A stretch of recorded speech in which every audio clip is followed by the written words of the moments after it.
Hello, hello, hello. Black Bane Samson here today. How's everyone doing this morning? About 9:30, 12/14. So came across this last night.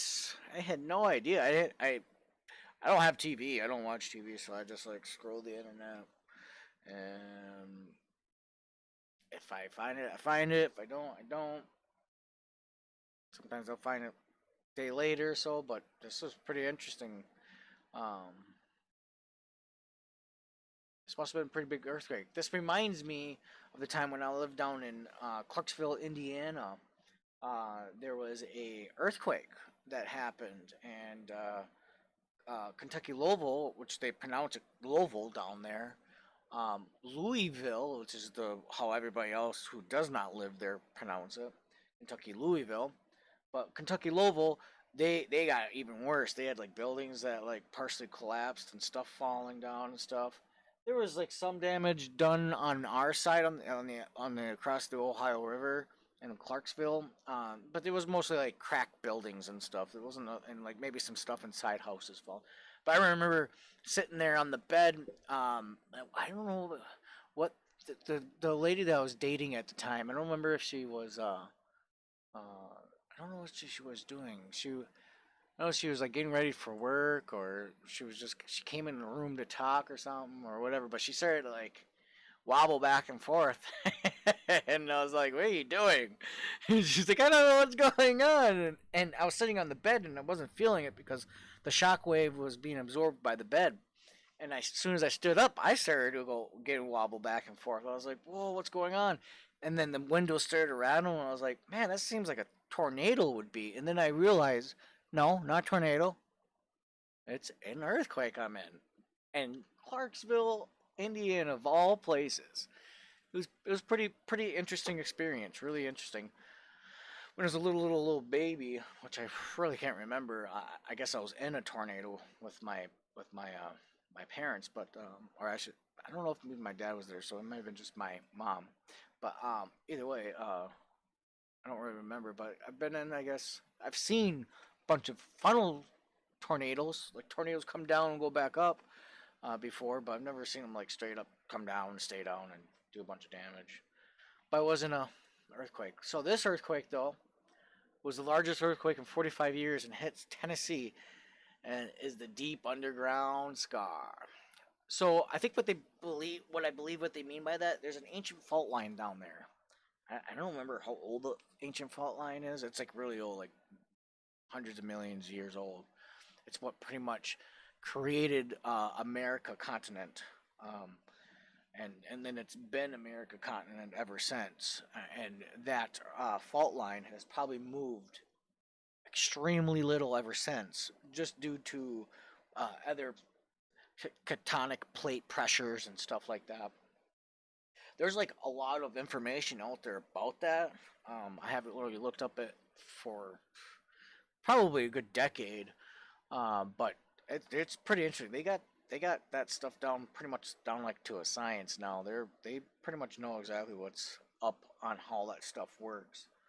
Um, they just they never guess why. They don't know exactly why it's happening now. But there is some good theories on it, which is like some like the one theory I've heard where what causes these earthquakes like this is now on if we were to guess now, there's a good chance on the opposite side of the Earth, what's going to happen is actually going to be a volcano eruption.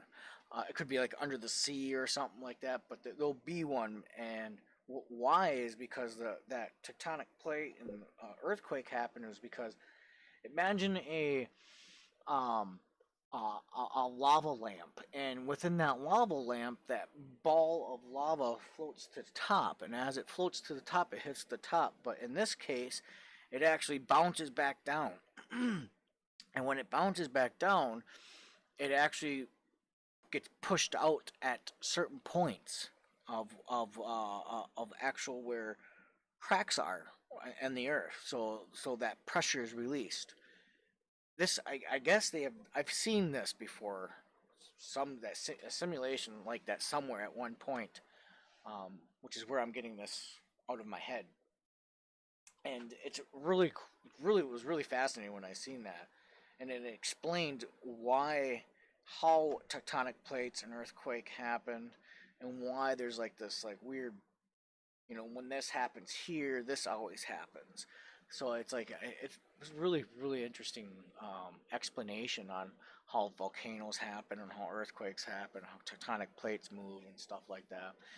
But this momentum that's inside Earth, down in the center, that's constantly moving like a lava lamp. It's always doing that. So this is why it's constant. And hopefully it doesn't ever stop, because that momentum is what keeps our core essentially nice and molten, and which keeps our ground, semi warm, which helps us, have the nice warm Earth like we do, even though right now it's like 10 degrees outside. So, but yeah, it's one of the biggest one. It was a magnitude of 4.4 quake, was so powerful that it was felt in proportion of Alabama, Georgia, South Carolina, North Carolina, and Kentucky. Significant shaking was even felt as far away as Atlanta. That's a pretty impressive ancient fault line. And that was highly unusual. Yeah, I bet it was. Just same thing was when I was in that. I bet this is the exact same fault line. It makes sense. It makes sense. This is the same fault line that moved like back even like 100 and some years ago, and there's like photos of it where the fence posts are like were separated by like 20, 30 feet. It was insane. It was just like, are you sure you didn't build the fences like that for some odd reason? It was insane. Um, if that was to happen now, because of where these fault lines lie and where people live now, it would be one of the worst epidemic problems that I don't think we would ever seen a disaster quite like it, besides like the what was that hurricane Katrina, when it broke the dams down, and um what is that place, um was it down in Alabama? I can't remember oh, that area. Jeez, I was down there too. I can't even think of it. Anyways, but yeah. So, which was just really interesting that this moved. But I there's a chance that this means nothing. It means that we won't really hear anything for the next 100 years. This is like a warning shot. I bet that like Yellowstone could go at any time. But I believe these are like warning shots essentially. Why this it's building up essentially, and why it's bouncing back and forth. This is what it does over hundreds of years, and there's a chance that it could hit there, which could cause an eruption, uh, which would be really bad. Now I would only hope that there's enough crushed and mantle that has been built up over time to really have prevent any pressure release from Yellowstone. Because if it did, it would be epidemic. It would be horrible. They would say that would pretty much cause an extinction level. Well, at least I've heard that. It's a I forget what they call it. A super volcano or something like that. But those only go off every like 100,000 years or something. But I've heard it's due. So, 45 years, and the prior to Wednesday, the last time that Eastern Tennessee had experienced an earthquake of this magnitude or greater was on November 30th, 1973. Now there was one before this too.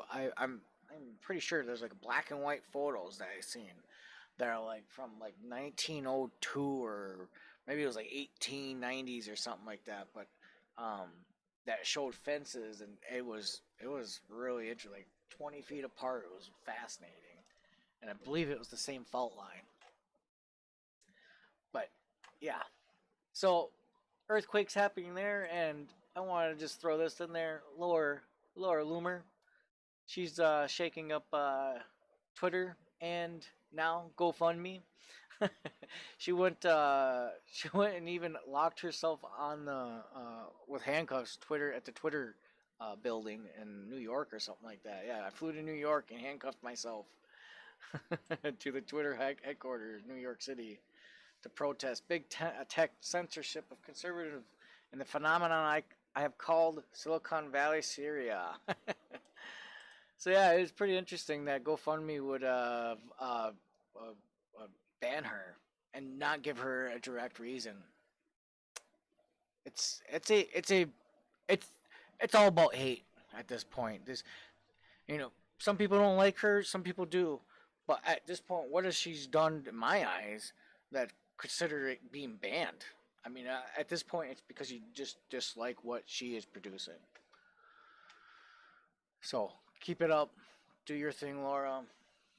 Keep on doing your hatred things. People who are behind GoFundMe and all these other places that just want to keep on silence conservative, keep on doing it because it only shows, improves Laura and all these other people who are shedding light on your evil. Keep on being haters. If you like this podcast, please like and subscribe. If you didn't like this podcast, please still like and subscribe and share. Thank you. You all have a great day. Thanks for listening.